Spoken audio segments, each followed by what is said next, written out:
Hello, everyone. Today's devotional reading will be from the Gospel of Matthew, chapter 25, verses 31 through 45, where it is written, "When the Son of Man comes in his glory, and all the angels with him, then he will sit on the throne of his glory. All the nations will be gathered before him, and he will separate people one from another, as a shepherd separates the sheep from the goats. Put the sheep at his right hand, and the goats at his left. The king will say to those at his right hand, 'Come, you that are blessed by my Father, inherit the kingdom prepared for you from the foundation of the world. For I was hungry, and you gave me food.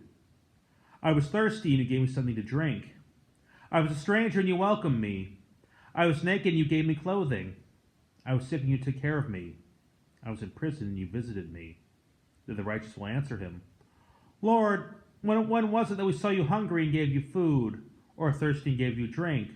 And when was it that we saw you a stranger and welcomed you, or naked and gave you clothing? And when was it that we saw you sick or in prison and visited you?' And the king will answer them, 'Truly I tell you, just as you did it to one of the least of those who are the members of my family, you did it to me.' Then he will say to those at his left hand, 'You that are accursed, depart from me into the eternal fire prepared for the devil and his angels. For I was hungry, and you gave me no food. I was thirsty, and you gave me nothing to drink. I was a stranger, and you did not welcome me. Naked, and you did not give me clothing. Sick and in prison, and you did not visit me.'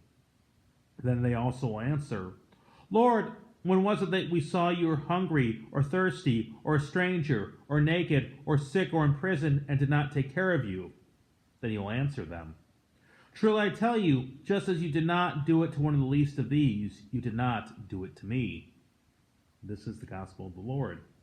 Praise to you, O Christ. A powerful reminder that cheap grace is not saving faith.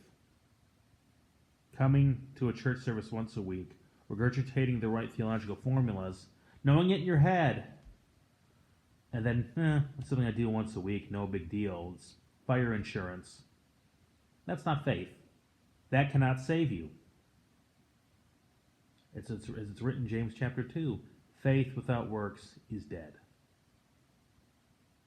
Or Jesus tells again the parable of the talents. The guy who did nothing got thrown out. Wait a minute, you can't earn salvation. No, you can't. It's impossible to earn salvation. That's true.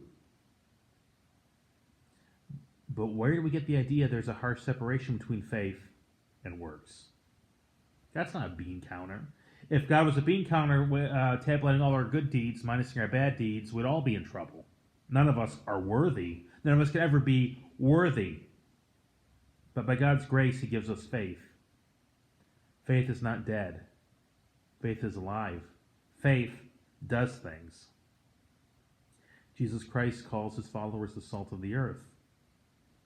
And that's basically what's coming down to in this text.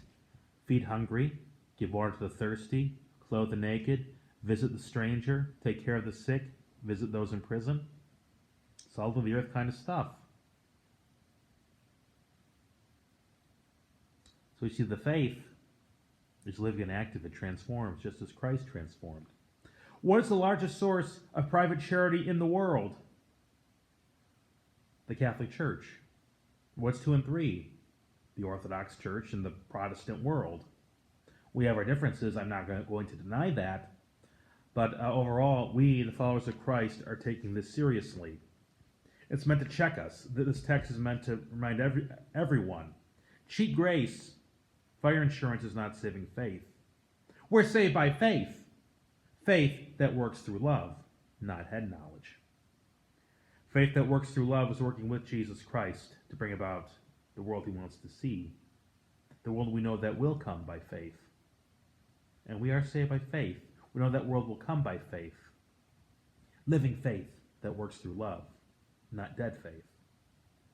And that's that.